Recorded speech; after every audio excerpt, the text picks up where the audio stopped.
سلام تعنا هبنا خورات تخطاتلت مدبنا كما يقنيكم لما عنتي كريستياناوي هيوت بزبل مدبنا مرحا قبرنا كريستياناوي هيوتن صومن بزبل مس مغابي حديث باهر اب فسها صانحيتكم قبرينا مو نسخاتكم كون صانحيتكم مسانا بمغبار نختم مهارون حبيرنا نخن مهارن نعدمنا بقطتها نافتي مدب كحلفكم يه حبيرنا نكتاتل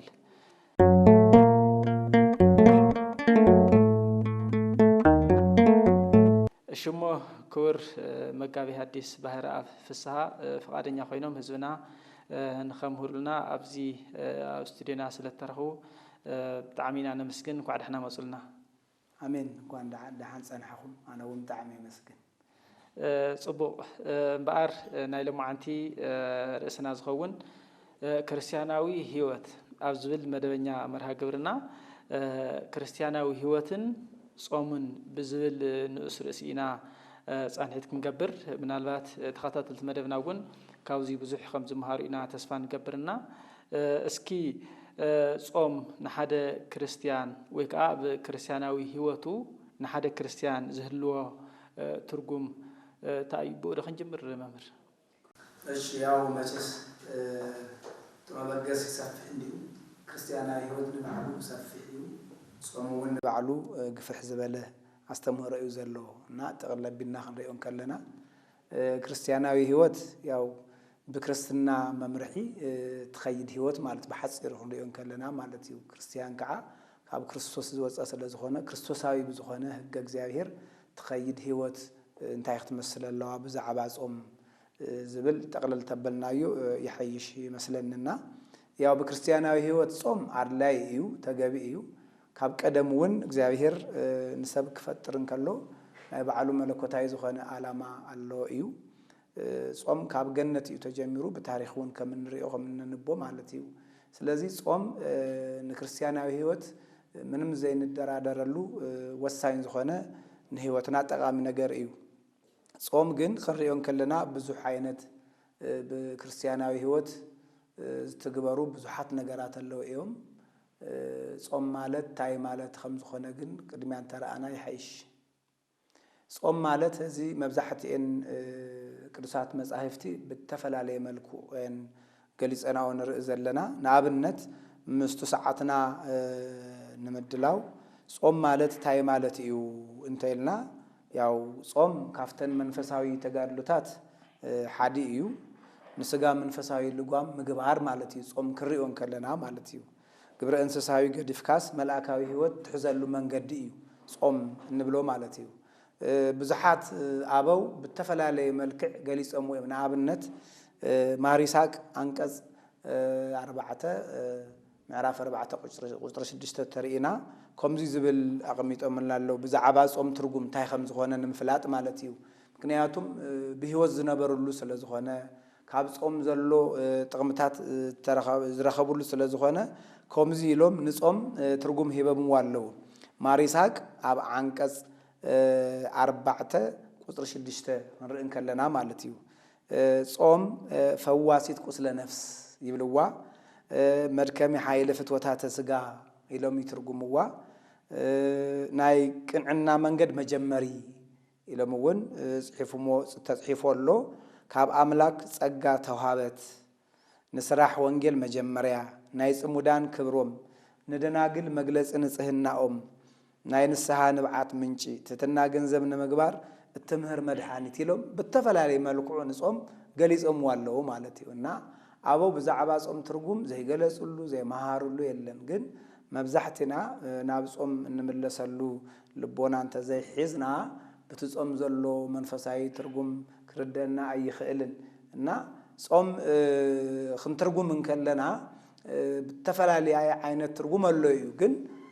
ብዙ ሚዲያ ተወሲና ነቅርቦ ነገር ታዩ በመንፈሳዊ ምስጥራትና ንሪኦ ትጾም ጾም ትርጉም ክንህብ እንከለና መንፈሳዊ ምስጥራቱ ታዩ بمنفساوي مسترات منصرس كما عينت غير كايخا خطردو مبزحت يسله صوم بتفلالي ملك تغليص الله مالتيو نابنت قدس باولس انكو بعلو منفساوي زخونه نغرسي بمنفساوي غيرنا اندح زي ترغمنايو مستر يبلون يزبل قال بقال مالتيو እና ናይ ጾም መጀመሪያ መበገሲ እዚዩ ዝመስል ጾም እዚዩ ይመስል ትርጉም بتعم صبو نايصوم ترجم أصبح بالكم نجيركمنا بزول صدمة كريستيانا وهوتنا خلم لم سجاوي جزياوي عشانيفنا زلا على ما وزخنا ناي نفسي سرح نهنسرح زتعملنا ويكا توانا مسارحي مهانئكم نجيركمنا بتعم صبو كريستيانا وهوت كنملت لنا مصومة حزنيا لنا مو زوم كريستيان زيهم ويكا كم من تأيام زومو إيش ياو كامنتاي خنصوملنا نبل ያው ብቱን ርድኦ አይነት አቀራረብ አይና ንቀርብ ካምንታይ ንጹም እንተይልና ንዛሃዚ በሰለስተ አይነት መልክዑ አነ ርኤያለሁ ማለት እዩ ተቀደመይቲ ንተወሰነ ጊዜ ካብ እኽለማይ ተዓቂብካ ምጽናህ ማለት ተቀዳማይ ሲልካ ክትሪኡን ከለኻ ካብ ተወሰነ ጊዜያት ካብ እኽለማይ ተዓቂብካ ምጽናህ ዝብል ትርጉም ኣሎ መበል ኻላይ ክንሪኡን ከለና ከዓ ካብተን ጥሉላት ናይ እንስሳት አስተዋጽኦ ዝበሃላ ዘለዋ ካብአተን ከዓ ተኸልኪልካ ምጽናህ ዝብል ትርጉም ሒዙ ንሪኦ ማለት እዩ ካብዝን ላዕሊ ከዓ ኢትዮጵያዊ ሊቅ ቅዱስ ያሬድ እውን በቱ ተጻሐፈልና መጽሐፍ ከዓ ዘን ዚአተን ጥራሕ ንትጾም ፍጹም ይገብራውን ዘን ካብ ሓደ ሻብ ክልተ ተጠቃሳ ኩለን ንጾም ፍጹም ስለዘይ ይገብራኦ ጾም ፍጹም ኮይኑ ኣብ ቅድመ እግዚአብሔር ክበጽሕን ዋጋ ክንረኽበሉ ተኾይኑ ሕዋሳት ኩለን ነንበዓለን ክፍዓት ካብ ምስራሕ ክዕቀባለዋ ብምባል ይጾም አይን እዝን አፍ እድ እግር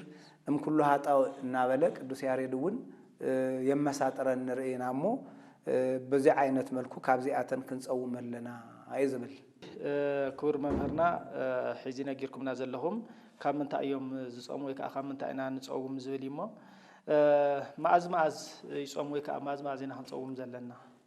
ያው ብዛዕባ ትጾም መጀመሪያ ህግውን ክወጽን ከሎ ብጾም ምስ መምርሒታቱ እዩ ተቐሚጡ ዘሎ እዚ ብዛዕባ ጾም ፍትሐ ነገሥት አንቀጽ 5 ክንርእን ከለና መብዛሕቲኡ ኣብኡ እዮም ተጠቂሶም ንሪኦም ዘለናሞ ብኽልተ እዮም ተመቂሎም ዘለው ናይ ህጊ አጽዋማት አለው ዚአቶም ከዓ ተወሲኖም በቁጽሪ 7 ኮይኖም ተወሲኖም አለው ሳቶም ካብ ዓመት ክሻብ ዓመት በዛዝ እዋን እኳ ሒዝናዩ ንሄና ቱ መጀመሪያ መበገሲ ጾመ ነቢያት ካብ ቆጽርካ ክሻብ ሻዓይ መበል ፍልሰታ 7 አጽዋማት አለው ማለት እዩ ዚአቶም ያው ውሱናት እዮም ቤተክርስቲያኑን በአዋጅ ጌራ ተውጆም አጽዋማት እዮም ካሎቱን አለው ያው ናይ ፈቃድ ንብሎም ከዓ ብዙ ንስሐ ቀኖና ቦና መችስ ናብ ካህናት ኬርና ብዛዕባ ኃጢአትና ክንናዘዝን ከለና ዝህቡና ቀኖና ለዩ ንፍጾመሎም አቦታት ብዝፈቀዱሉ ቤተክርስቲያን ብዘቀመጠትሉ ይህቡና ማለት ይውና ትጾም ክንጸውም ከለና ማዓዝ ኢልና ክንርእን ከለና በቀዳማይ ንሪኦ ነገር ምንታዩ ካብ ክፋዕ አተሐሳሰባ ክንወጽእለና መጀመሪያ ማለት እዩ ብዛዕባ ጾም ማዓሲልና ካብ ናብ ቁጽሪ ካብና አቱ መጀመሪያ በዓልተና ካብ ክፉዕ አተሐሳሰባ ክንወጽእለና ካብ ክፉዕ አተሐሳሰባ ምስ ወጻና ካብኡ ድዓር ናፍቱ ንቡር ዝኾነ ናአቱ ቱ መንፈስ ቅዱስ ባዕሉ እንዲኡ ዝመርሐና ተዛዘዘና መንፈስ ቅዱስ እውን ባዕሉ ንስራሕ ይለዓዓለና ማለት እዩና መብዛሕትኤን ንጾመልና ጾማት ኩሉ ሻዕብ በዓመቱ አዋጅ ለዩ በተአዋጅ መብዛሕትኡ ሰብ ያው ተአዋጅ ስለዘይ ይከታተሎ መቸስ ካብ ዘመን ክንሳገርን ከለና ዝቁጽር ባህር ሐሳብ ለንዲው አፍቱ ባህር ሐሳብ ታቤትርስቲያን ትውጅ ዋርሃ መስከረም ላይ ትውጅ በዚህ ጾማ ከለያቶ ኸምዚአቶና በለት ማለትና እሱ ሰሚዕና በተዘለና ናይ ቤተክርስቲያናት መምርሒ መሰረት ተናጽዋማት ተፈለጣኤን ናዓተን በተን ተአወጃ መካይነት ጌርና ክንጾም ንኽእሊና ምናልባች ንፍልጠቱ የድሊ ተተባሂሉ ተሸዓታ አጽዋማት ክንገልጸን ንኽእሊና ማለት ምናልባች زياتن أواي سلزخنا مالتي إن تقدمتي حزنايا هنا صوم نبيات يا نبيات يوردالي ولا دالي لهم أبو نجارنا تخال أيتي عبت مكت زلا جهاد نبلا صحن تصوم يا قال أي سالساي ننوي صوم ننوي تبهال الله كابو قصيلو أبي صوم ملو صوم يسوع النابلة نتبهال الزفلت قال أي كابو قصيلو خاص ومهارات يمس صوم دهنت عرورو يبل كابو ياو صوم فلسطة عين زياتن شعبته تزازات سلزخنا هججات سلزخنا بتفتح نجستون سلتجلس زياتن معالتو جزيئو أوانو فليتنا كنصوم لنا صبوا زيان تناي أواج أصواماتيا ناي أواج بيت كريستيان بناي بعرسا كنونا مسارتها دقما أيو جندما بتناي بيت كريستيان كنونا مسارت دنجيجا أو سيا ماز خجمرو اللوام ماز كنجمر لنا كم خا ماز خود اللوام ماز كنود لنا سبل أغميت أتلوميا زم شوعتنا أواج أصوامات زياتهم خنصوم تلنا ماز زبل نتخطات المدبنا قلت عيون النوعلو بمرح اللوام مالتيو مسجد تحيز جالسكم منهم عنتو أتم كالتون من البات ناي فقعد نهي ناي فقعد كنول تلنا خمينا نقول اسكي حدا مس كريستيان هيوت كانت حازو تلنا حدا كريستيان هيوتو خمت عن تزولنا هيوتو مس بيت كريستيان ويكا ناي كريستوس كوينو كريستوس مسيدو ناي كريستوس قال أخبيرو نخنبر زو مصوامات تافتم زحجزوه تحدنا توانا يويلنا إنامو اتناي فقعد نولس كوزينا إيشان قلصو هو يا تا ناي فقعد مالت ياو دلاي كامالتيو ياو كالي يكونن حدثب عابزي حخص أوم ناي تابيت كريستيان هزي نايتو صوم ساعات تنديو تنبرخا زلو تم قدام زلو خع شاب كوكب زوص قالي بلون ديوم هزتايو صوم بمجمريا نايب علخا دليت يدليو ما نايب علخا دليتنا كابتن توهابا هججات دلعلي كشاب ساعات 10 كشاب ساعات 10 حدا كشاب 10 خلت خنص قومينا إلهم انت فقري يوم زقبرو زلو سرعات متحسته يكونس من انت فقري لكا بعلخا نعملها فر مجلس إلكا تجبرو سوي ناي فقار زبحال مالتيو مبزحتيو جن ناي فقار لنا نجلس إن هذا عبنت أورها مسكرم زلوز أو مسجى عينة نجار زبحال ميتاچين سدتا أملكتو زوم ولو هززياتهم عيت صومون يبحالون صومون يبحالون عيس كان لك يتخصصن صوم كان لك عليه كونه فقاديو إنّا مبزحتهم تم فقاد نبلهم نعبنت هذي قلت خون بمنتاي خنقلت أنا خالينا نعبنت ياو نسها يعطوس حادثة نسها يعطلو نسها مساعته نتو نسها وزوها وكأنه نعليه تسألوت خوني خال سجدت خوني خال مسوات خوني خال صوم خوني خال مالتي ونا تم على نفسي جيزي عليشهم بر أصوامات هيكونن ذهبوا مالت صوم هاي بعلم تأواج صوم نديو أواج أفتح أواج صوم يكونن ذهبوا نبعلو زقلة سألو ويكعا نعملكوا آمينو بدي لقيت في إيلو نعملكوا زمهس أنا لو جيسي دليهم ذهبوا مالت نعبن هذي خمسن ورهاس جيز ولا زياتن هذي خمسون هاي فقعد صوم دين نسها يوهابن نا بخمس عينات أبو سريع مقاميت أمولو زورو كريستياناوي هيوت عدلو زجبر نفق آدم لاخنديو نتزاز أملاخيو هذا سبب أملاخي أنا خجل إيه أملاخي كجزء إيه أملاخي خصوم إيه كبر كهب إيه تايلو بقى بزوي برتع خائز بهالمبر يجدن إحنا نبرتات تن شو عدت أصواماتين تن وانا أواج أصوامات ساتن إن نبرتات تناي فق آدم ينتجن سب تخيلو هيكونن فقادنينت كاليهم خوني لبهالي أنا بأني صوم مچس كم مجمرة جمرو فقاد أملاخ نديو أملاخ بعلو فقيدو باريخو ذهب الناس لزخنا علامات اللو بزحات يوم تم علامات بزخنا جن زرعنا يوم بقدسات مصحف تصحفوا حد توصلوا زرزرات خنهب صوم بمسارته ብዙሕ ዓላማ ኣሎ ኢልና ኢና ብቀዳማይ ከምርኢ ንኽእል ንዘለዓለም ምስ ኣምላኽና ንምርማር እዩ ዋና ዓላማና ምክንያቱም ወዲ ሰብ ካብኡ ክርሕቕ ኣይደልን ካብኡ ክወፅእ ኣይደልን ካብኡ ዝርሕቕ ዝወፅእ ተደልዩ ካብ ሰማያት እውን ኣይምወረደን ነይሩ እዩ ማለት እዩ እና ኣምላኽ ምሳኡ ንዘለዓለም ከም መላእኽቲ ኮይንና ከነመስግኖ ስለደሊ ጾም ብዓላማ ጌርና ክንሕዞ ከም ዝግበአና ባዕሉ ይህቡና ተቀዳማይ ናይ ጾም ዓላማ እንታይ እዩ እንተኢልና ንዘለዓለም ምስ ኣምላኽ ምንባር እዩ ዋና ዓላማ ማለት እዩ ኣብዚ ዘላና ዓለም ያው ተወሰነ ግዜ ኢና ንነብር ንዘለዓለም ግን ብወዳኛው ዓለም ምሳኡ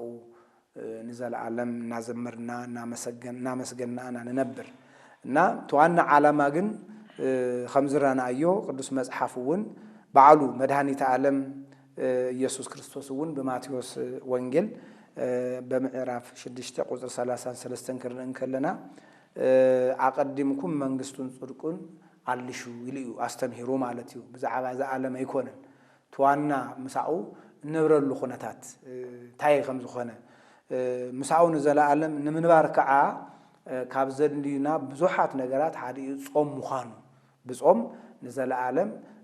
ምስ ኣምላኽ ኮይና ክንነብር ከም ዝኽእል ብዓላማ ጌርና ክንርድኦ ይግባእ ማለት እዩ መበል ካልኣይ ክርእ ከለና ከዓ ተኻልኣይ ናይ ጾም ዓላማ ካብ እግዚአብሔር እንደልዮ ነገር ሁሉ ንምርካብ እዩ ካብ እግዚአብሔር እንደልዮ ነገር ሁሉ ንምርካብ ምክንያቱም ወዲ ሰብ ናብራኡ ሁሉ ህይወቱ ሁሉ ምስ እግዚአብሔር ዝተሓሓዘ እዩ እግዚአብሔር እንድህር ዘሂቡና እግዚአብሔር በኩል እንድህር ዘይተገለጸ ሰብ በይኑ ጥራሑ ዘምጽኦ ነገር ዘዓለም ሁሉ ኣይምሹን ማለት ብዘይ እግዚአብሔር ዘዓለም እውን ደስተኛ ክትኸውን ኣይገብረካንና ካብ እግዚአብሔር እንደልዮም ብዙሓት ነገራት ኣለውና ማለት እዩ ክንነብር እንከለና ኣብዚ ስለዚ እቶም እንደልዮም ነገራት የግዲ ካብ እግዚአብሔር ንምርካብ ጾም አለ ብጾም በኩል ጌርና ክንረክብ ይኽእል ቅዱስ መጽሓፍ እውን በማቴዎስ ወንጌል በምዕራፍ 7 ቁጥር 8 ክንርኢ ከለና አንኳሕኩሑ ክፈተልኩም እዩ ዝብለና ማለት እዩ ዝለመኖ ይቅበል ዝደለየ ከዓ ይረክብ ዝብል ቃል ተጽሒፈሎ ማለት እዩ ድሕር ለሚናስ ዘስእነና ነገር የለን እግዚአብሔር አምላኽና ዘርሌና ነገር ቀዲሙ ባዕሉ እዩ ዝፈልጥ እንደውም አግፊሑ ቅዱስ ጴጥሮስ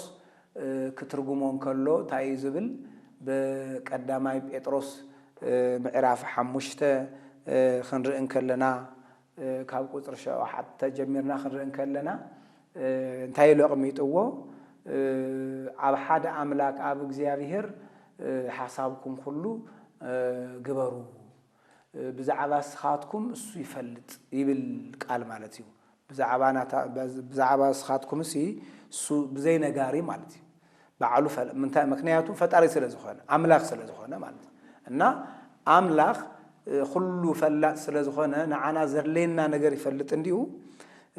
ቱ ዕላማ ጌርና እንድሕር ሒዝና ቱ ዘድሌና ነገር በሙሉ ካብኡ ክንረክብ ንኽእል ኢና እዩ ተዋና ቁም ነገር ማለት እዩ ብኻሊ ክንርእን ከለና ከዓ በዮሐንስ ወንጌል ምዕራፍ 14 ቁጥር 14 ክንርእን ከለና ብሰማይ ዝገበር ኩሉ ነገር አነ ክገብረልኩም እየ ይብል ብሰማይ ዝገበርኩም ብስመ እግዚአብሔር ጥራሕ ይኹን እምበር ብሰማይ ዝለመንኩምዎ ብሰማይ ዝሓሰብኩምዎ ማናቸውም ነገር ክርስቲያናዊ ህይወት እንዲና ንነብር ዘለና ክርስቲያናዊ ህይወት ከዓ ምስ ክርስቶስ ተሓዘ እንዲሁ በቱ ክርስቲያናዊ ህይወትና ዝደለናዮ ማናቸውም ነገር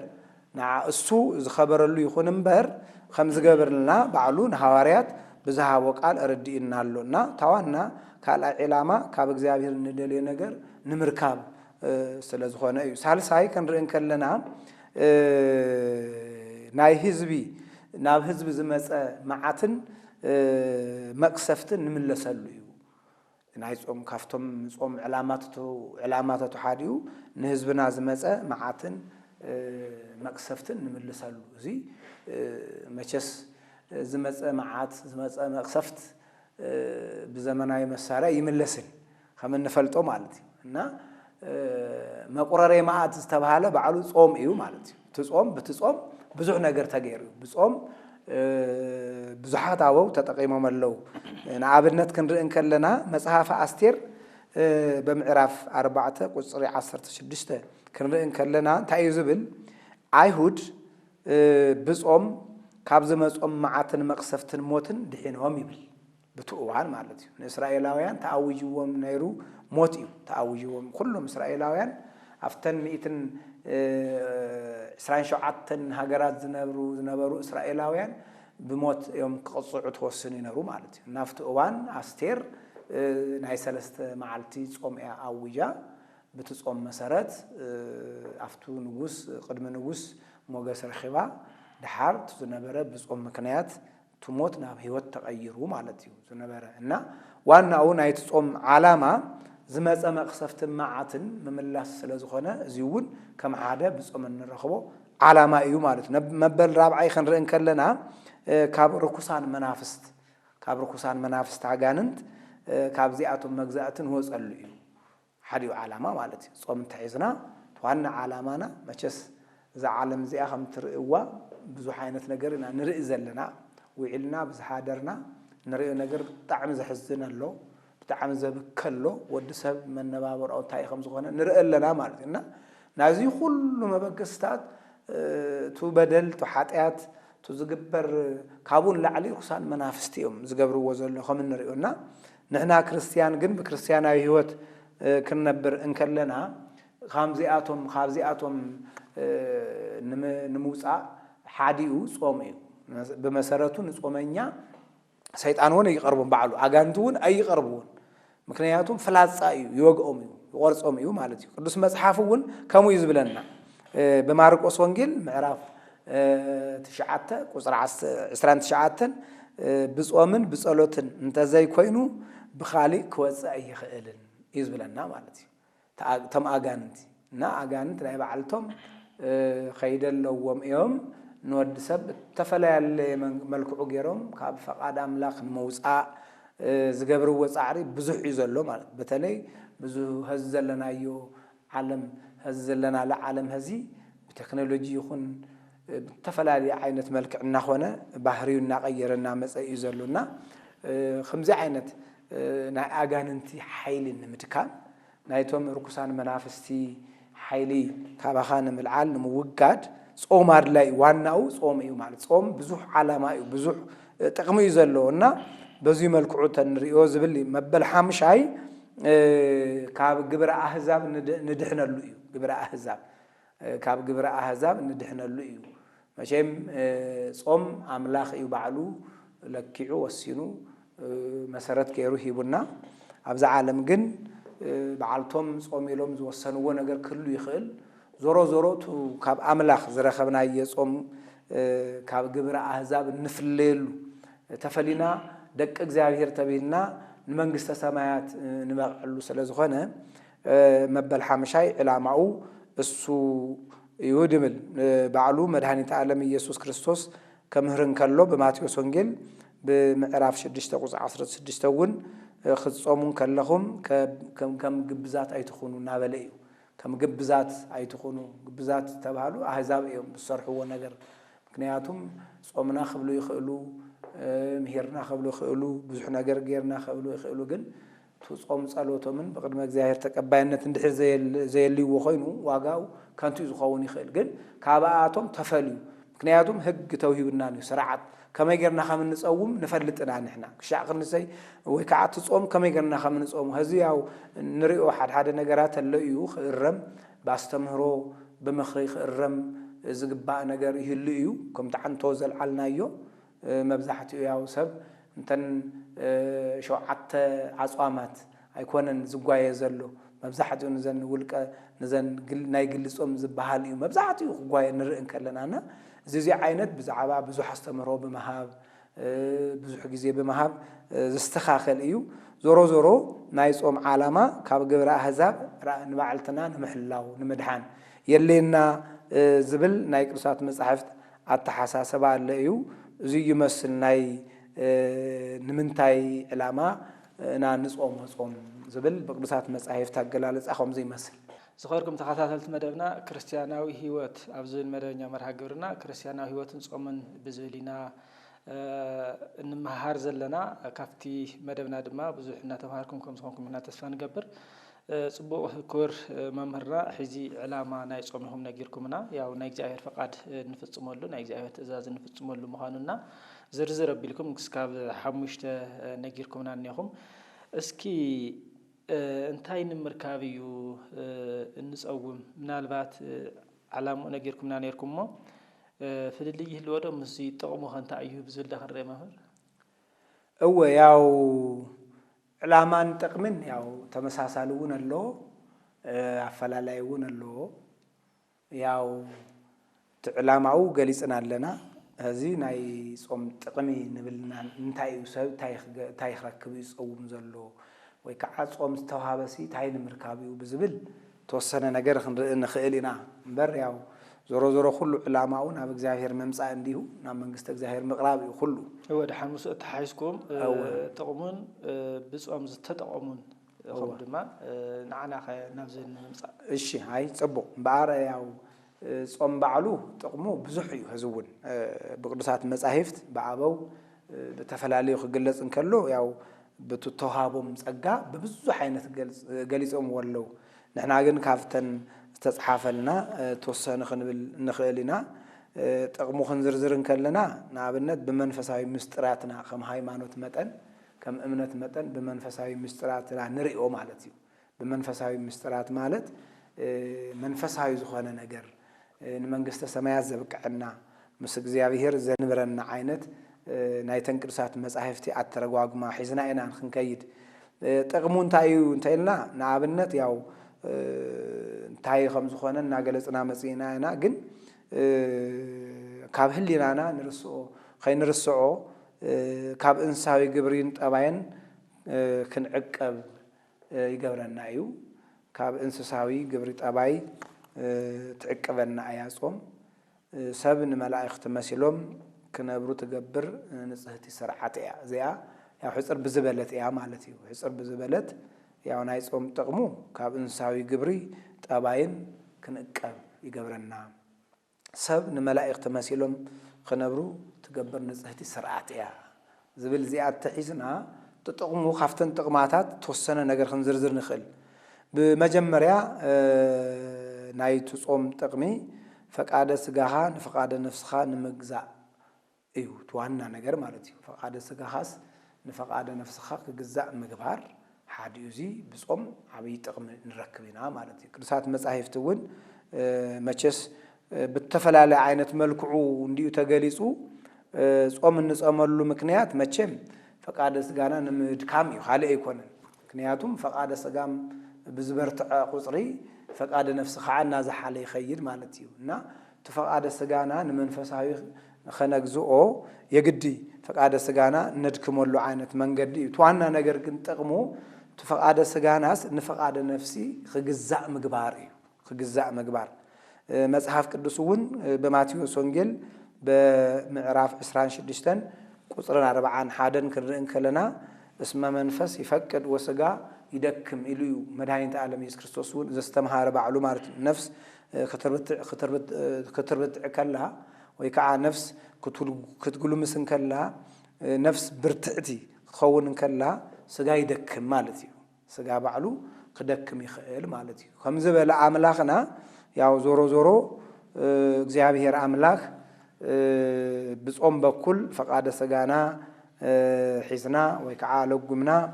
ተቆጻጽርና ንፈቃደ ነፍስና ኸነግዝእ ኣድላይ ምዃኑ ይራዕሉ መድኃኒተ ዓለም ኢየሱስ ክርስቶስ ዘስተምሃረና ብኻሊ መንገዲ እውን እንተርኢናዮ ያው ምሳይ ንምንባር ከማይ ሓንቲ ሰዓት ክጸንሖ ይከኣልኩምን ኢሉ ንሐዋርያት ዝገሰጸሉ ከይደለ እዩ ምክንያቱም ሐዋርያት እሱ ዘርእዮ ስርዓት ሪኦም ክመሃሩ ክእሉ እንከለው እሳቶም ግን ድቃሲ ወሲድዎም ማለት እዩ ኣብ ዝደቀሰሉ ሰዓት ግን ታ ሰዓታ ምስ በጽሐት ባዕሉም በኣር ሓደ ሰዓት ምሳይ ክትነብሮ ይከኣልኩምን ኢሉ እዩ ትድካም ምክንያቱም ሐዋርያት ያው ብስጋ እዮም ደኺሞም ካልእ ኣይኮን ስጋዊ ድካም እንድሕር ጎቲቱካ ትዕላማኻ እውን ይረስዐካ እቲ ናይ ጾም ክብሪ እውን ክትረክበ ይገብረካ ንሞ ስለዚህ ዞሮ ዞሮ ፈቃደ ስጋኻ ንፈቃደ ነፍስ ምግዛእ አድላይ እዩ ቅዱስ መጽሐፍ እውን በተፈላለየ ከም ዝገለጸ መቼም ከም ስጋ ሐሳብ ዝነብር ሰብ ንስጋኡ ዝግዛእ ማለት ንመንፈሳዊ ነገር አይግዛእን ከም ስጋ ሐሳብ ዝነብር ሰብ ኩሉ ሻዕ በቃ ሐሳቡ ሁሉ ንስጋኡ ዘድሊ ማለት ክደን ክበልዕ ክሰቲ ክነብር ከም ድላይ ክኸውን መን አዛዝ አለኒ ዝብል እዚ እንታይ እዩ ናይ ስጋዊ ሐሳብ እዩ ማለት እዚ ከዓ በክርስቲያናዊ ህይወት አይፍቀድን ማለት በክርስቲያናዊ ህይወት ስርዓት አሎ መንገድ አሎ ክትበልዕ ክሰቲ ክትኸይድ ኩሉ ነገር ስርዓት አሎ ከም ክርስትና ከም ሃይማኖትና ማለት እዩ ከም ነፍስ ከዓ ዝሐስቡ ሰባት ከዓ ስለ እግዚአብሔር ህግን ትእዛዝን ሐሳቡ ይኸዱ ማለት ከም እግዚአብሔር ከም መንፈሳዊ ህይወት ቅዱስ መጽሐፉን ዝብለና እዩ በዳዊት መዝሙር 1 ቁጥር 4 ላይ ወዘህጉ ያነብ መዓልተ ወለሊት እንዲዩ ዝብል ዘዳእሙ ህግ እግዚአብሔር ስምረቱ በእግዚአብሔር ህግ ደስ ይብሎ ማለት ቀትረ መዓልት ቱ በመንፈሳዊ ህይወት ወይ ከዓቱ በነፍሳዊ ህይወት ዝኸይድ ሰብ ኩሉ ሻዕ ቀትርን ለይትን ንህግጋቱ ንሐሰበ ሐሳብ ናገበረ ይነብር ማለት እዩና እዚ ታዩ በእግዚአብሔር መቸስ ዋጋ ዘርክበናን ካብ ጾም እንረኽቦ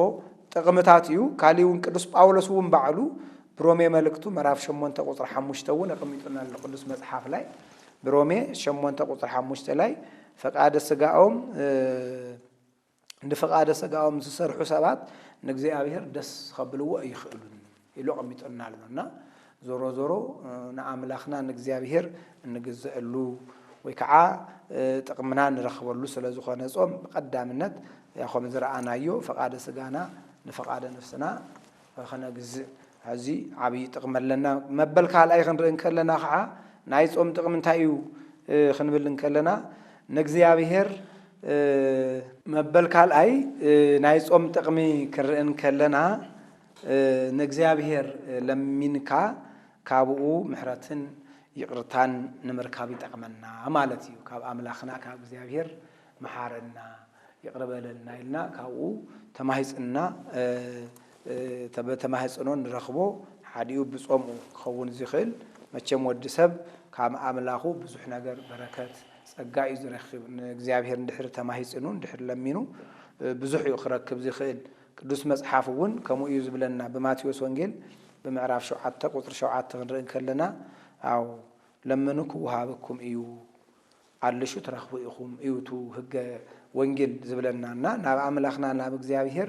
ምሕረቱን ለምን ይቅርታውን ሃበና ኢልና ንምህፀን በማቴዎስ ወንጌል እውን ከምዚሉ ተጽሒፎሎ ያው ተወራራሲ ሓደ ስለ ዝኾነ እዩ ዞሮ ዞሮ ግን ክርስቲያን ካብ አምላኹ ዝደልዮ ነገር ንምርካብ እዩ ዋና ነገር ማለት እዩ ካብ አምላኹ ዝረኽቦ ነገር ንምርካብ በዚ ብጾም በኩል ገይሩ ክረክብ ይኽእል እዩ ካብኡ እውን ንኣብነት ያብ ቅዱሳት መጻሕፍት ከምዚ እንድሕር ዘርዚርና እስቲ ካፍቶም ቀደምቲ አበው እውን ብጾም ተጠቀሙ ማን እዮም ንመነለው እንተልና ብዙሓት እዮም ንኣብነት ግን ሊቀ ነቢያት ሙሴ እውን በኦሪት ዘጸአት ብምዕራፍ 34 ቁጥርን 28 ክንርኢ ከለና 40 መዓልትና 40 ሌሊት ጾይሙ ዓብይ ዋጋ ይረኺቡ ስውን በዓጻባ እግዚአብሔር ዝተጽሓፈ ህግጋት ይረኺቡ ማለት እዩ እዚ ካብ ጾም ተረኸበ ጥቅሚ ብጾም በኩል ዝረኸብናዮ በረከት እዩ ክኸውን ዝኽእል ኤልያስ እውን ከምኡ ጸይሞሎ ማለት ኣብ ኮሬብ ከምኡ ጸይሙ ያው ንመንግስተ ሰማያት ኣብነት ትኸውን እውን መንገዲ አርኤሎ ማለት እዩ ብዙሓት ኣለው ነብይ እግዚአብሔር ቅዱስ ዳዊት እውን ከምኡ ነብይ እግዚአብሔር ቅዱስ ዳንኤል እውን ሕዝቅኤል ብዙሓት እዮም አበው ከነዕል እንተይልና ያው ዞሮ ዞሮ እንቱ ሰዓት ንምጥቃም ኢልና ኢና እምበር ብዙሓት አበው ኣለውና እዮም ማለት እዩ መብዛሕትኦም ኣብዛ ሃገርና ዘለው ዓበይቲ አበው ጻድቃን ሰማዕታት ኩሎም ደናግል መነኮሳት አበው ተራእናዮም ኩሎም ብጾም እዮም ሁሉ ክብሪ ዝረኸብዎ ማለት እዩ እና ንኣብነት ያው ኣብ ቅዱሳት መጻሕፍት ዝተጽሓፉ አበው ምርአይ አድላዩ መበል ሳልሳይ خنتقال كلنا مبل سالساي نايصوم ጥቅም እንታይ እዩ እንተይልና ናብ አምላኽና እግዚአብሔር ተመሊስና ንስሐ ንምርካብ እዩ ንስሐ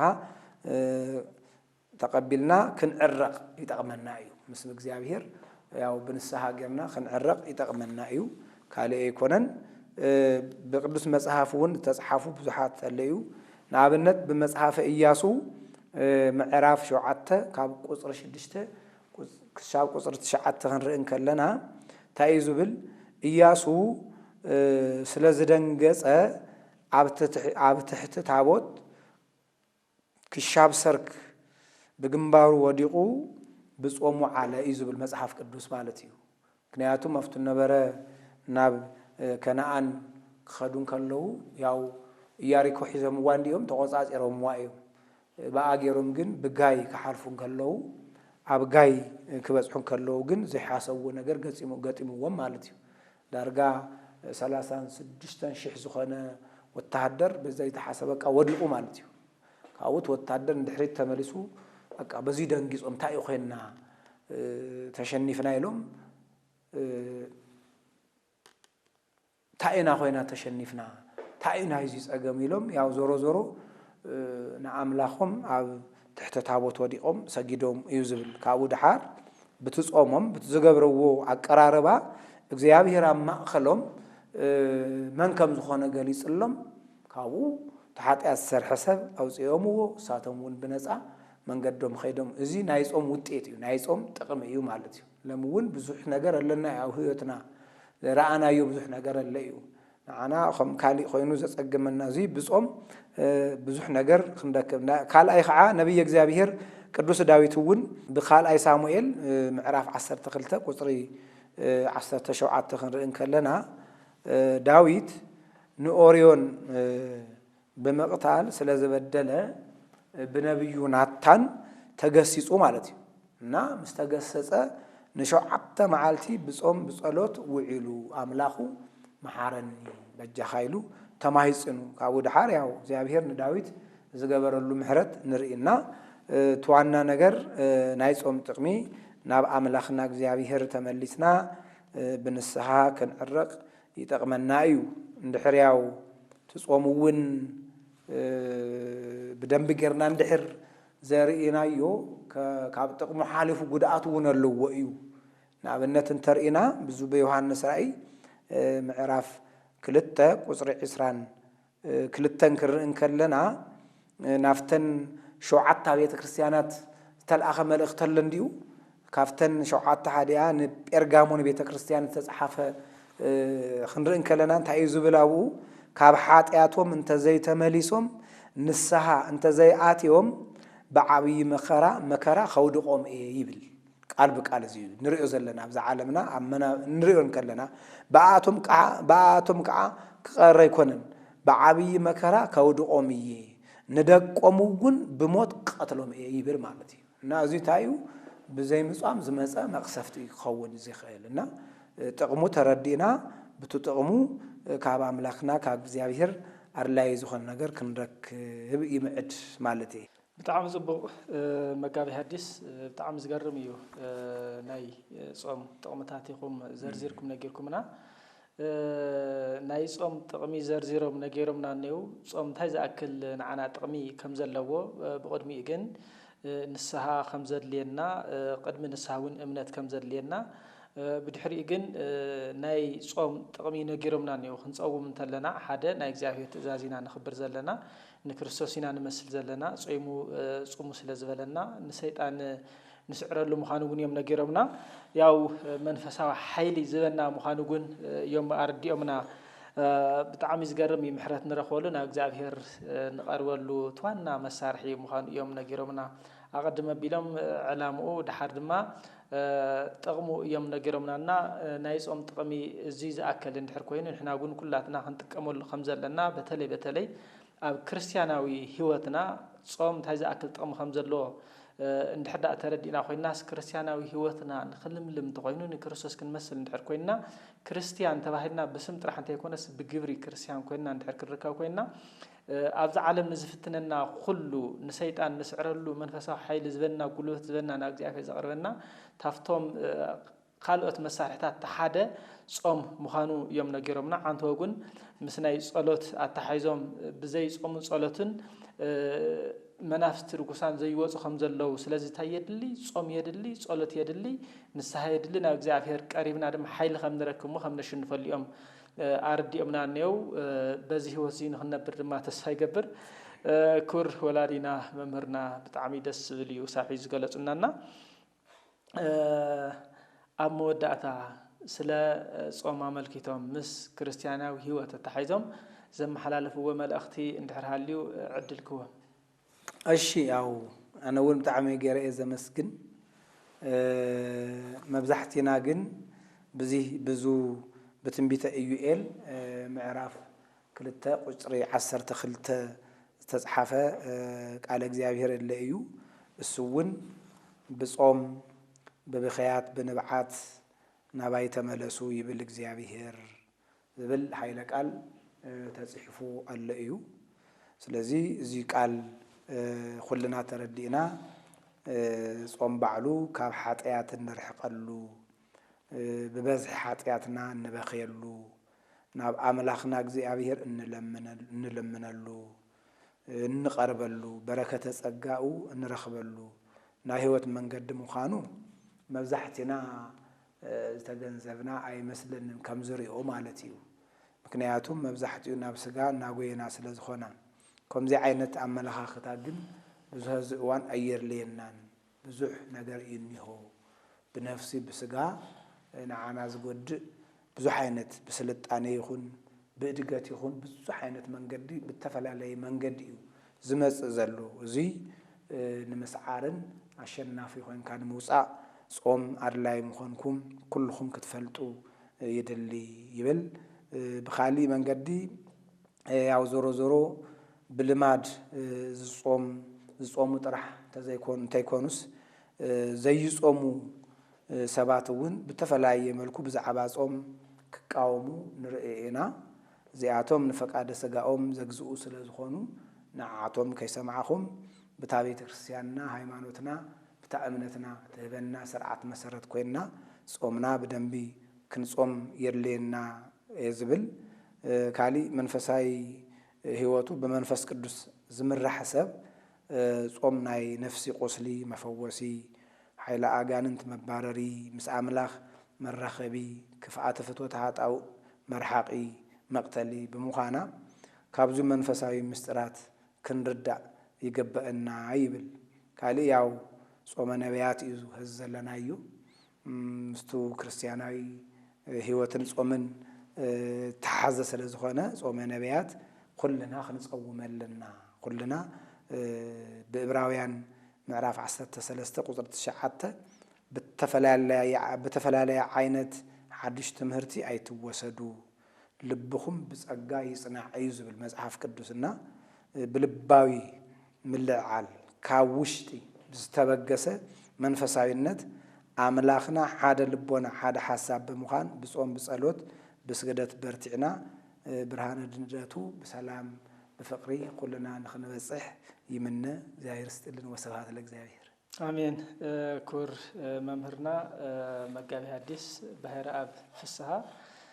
فقادنيا خنكم أب استديونا ترخيكم إن حزبنا زي مسل تمرتي سلا زمهركم لنا بسم تخطات المدونان أزين أنا نمسكن كورتي هذلنا عدمن تعناني هذلنا نايا قلقلت زمانهم دما يبارخ زخبركم تخطات المدونان إلى معانت زنبرنا كريستيانا وهيوت أزل مدونيا مرها قرنا كريستيانا وهيوت صومن بزبل نسرسي إنا عن عتكرنا كافتي زنبرنا تمرتي بزح 5 مهاركمينا تسفى نقبر ياو سلصوم زبل ينيرو صومن كريستياناو هيوتن اتحيزم يوم نغيرومنا حدا كريستياناو هيوتن دحر اخلو خوينو ናይ እግዚአብሔር ሕጊ خخبرلو መጀመሪያ እምነት خلوሎ እምነቱ ጽንዕ ዝኾነ ድማ ናይ እግዚአብሔር ትእዛዝ ይخبر ይኻባቶም ድማ ሓደ ጾም ምዃኑ እዮም ነጊሮምና ጾም ብጣዕሚ እቲ ወሳኒ መሳርሒ ምዃኑ ናብ እግዚአብሔር ንቀርበሉ ኃይሊ ንረኽበሉ ምስ እግዚአብሔር እንተዓረቀሉ ምዃኑ እዮም ነጊሮምና በተለይ ከምቲ ዝሰማዕኹም ኣብ መወዳእታ ከምቲ ነብይ ዝበሎ ክዳንኩም ተይኮነስ መቸም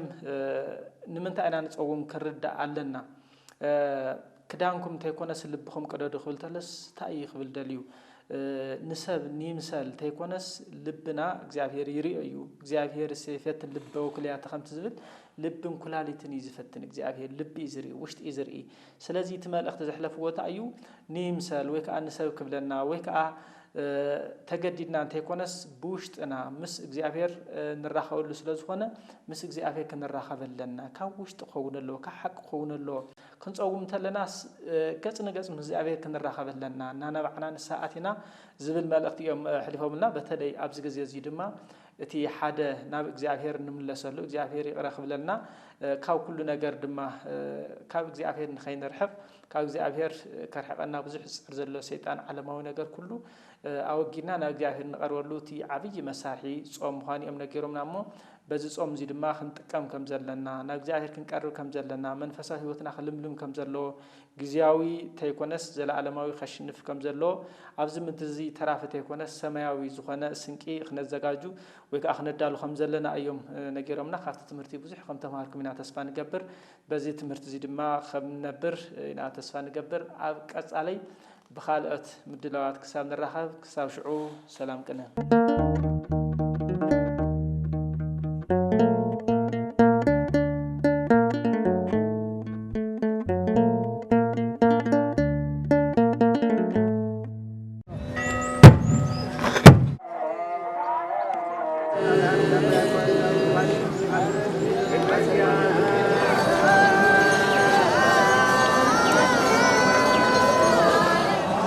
Thank you.